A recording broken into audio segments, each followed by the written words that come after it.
మహాపరిశుద్ధుడా గణమనేశ్వరాజా పరమరాజా నీకు నమస్కారం స్తోత్రం నాయన. పాపులు పాపాత్తులం దగ్గర బాధ్యులు వెనుకలేని వాళ్ళు నాయన మమ్మల్ని క్షమించిన ఆయన నీకు స్తోత్రం స్తోత్రం నమస్కారం తండ్రి.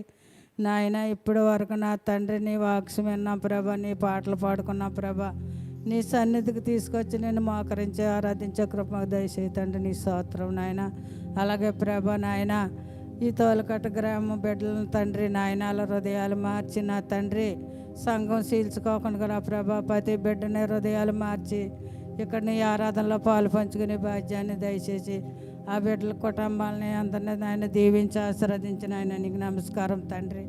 అలాగే ప్రభా ఇక్కడ వచ్చిన బిడ్డలందరినీ ఇక్కడ వచ్చిన కుటుంబాలను ఆయన దీవించి ఆశీర్వదించి నాయన నీకు స్తోత్రం నాయన. చంటి పిల్లలు ఉన్నారు, వృద్ధులు ఉన్నారు ప్రభా, ఆ బిడ్డలు కూడా దీవించి ఆశీర్వదించిన ఆయన నీకు నమస్కారం తండ్రి. అలాగే ప్రభా నాయన నీకు పాపాతులం కాదు నాయన, ఈ లోకంలో తండ్రి ఎంతో నాయన భయంకరమైన దినములో నాయన కర్నూలులో ప్రభా బస్సు